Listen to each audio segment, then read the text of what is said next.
Bonjour et bienvenue dans mon bon sac de livres, je m'appelle Louise et je fais actuellement un tour du monde par la littérature. Cette année, j'explore l'Amérique et aujourd'hui, je vous présente 4 livres que j'ai lus pour le Salvador, le Canada, le Venezuela et le Brésil. Celles et ceux qui sont déjà abonnés ont peut-être remarqué que j'ai pris quelques semaines de vacances, mais pour autant, je n'ai pas arrêté de lire et j'ai beaucoup de livres à vous présenter dans les prochaines semaines.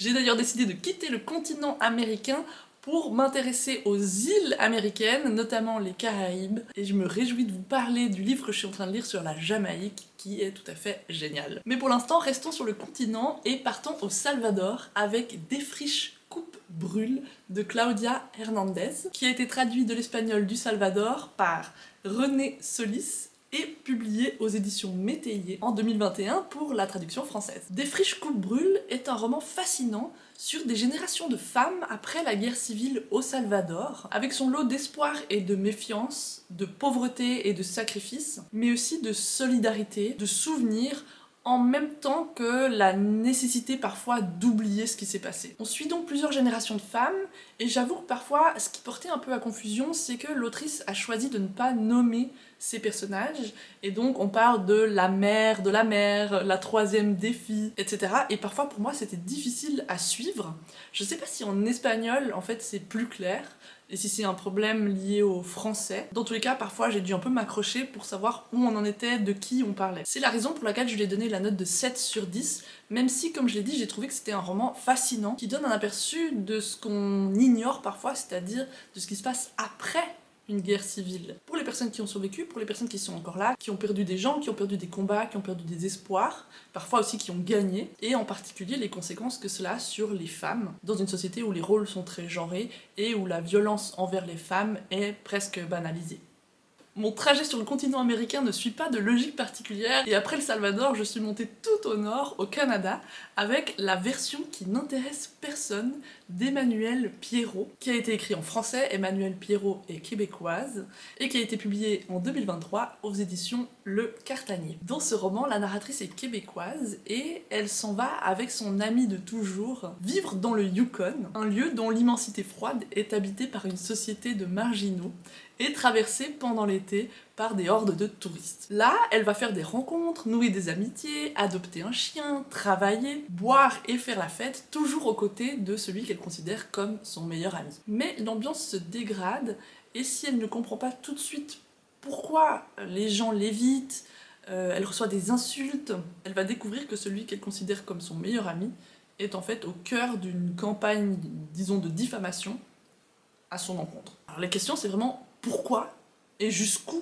ira le harcèlement qu'elle subit. La version qui n'intéresse personne, finalement, c'est la version de la victime que tout le monde considère comme étant la coupable.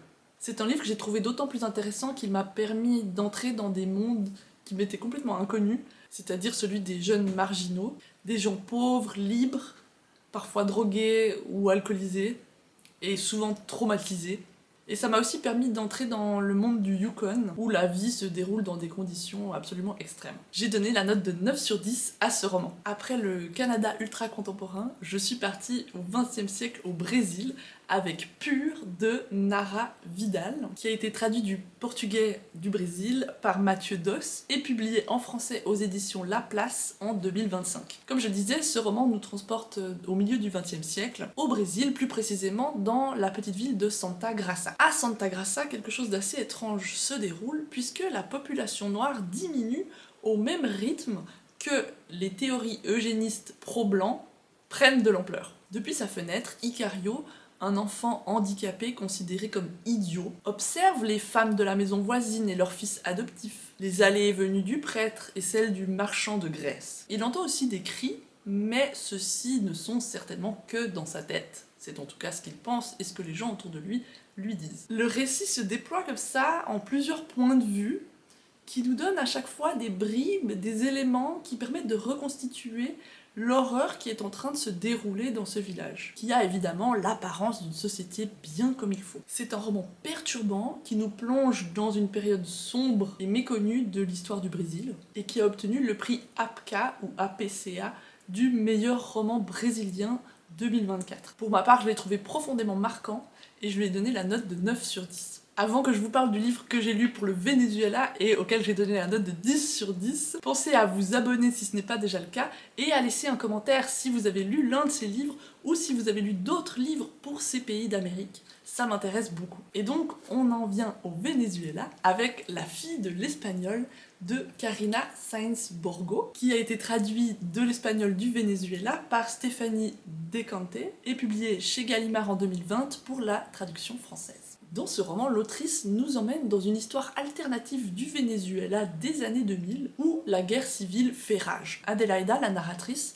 vient de perdre sa mère, mais la question c'est plutôt que n'a-t-elle pas perdu? Le pays lui-même prodigue en beauté et en violence, comme elle l'écrit, et tous ses citoyens semblent perdus. Un moyen de se sauver, mais peut-être finalement en se perdant encore plus, apparaît à Adelaida lorsqu'elle est expulsée de chez elle par un groupe de femmes révolutionnaires agressives, et qu'elle va se réfugier chez sa voisine, qu'elle trouve morte. Un projet, le projet d'une couarde, comme elle le décrit elle-même, prend forme dans la tête d'Adelaida. Elle pourrait prendre la place, prendre l'identité de sa voisine Aurora, la fille de l'espagnol, qui a un passeport espagnol, et donc qui peut quitter le territoire. C'est là l'intrigue qui est annoncée sur la 4e de couverture, mais en réalité près de la moitié du roman se déroule avant cette histoire d'usurpation d'identité. Pour autant, ça n'a rien d'ennuyeux du tout. La narratrice décrit l'univers sanglant dans lequel elle évolue, raconte son enfance dans un Venezuela métissé et chantant, et réfléchit sur sa place dans le monde. C'est à mon sens un livre puissant qui aborde de front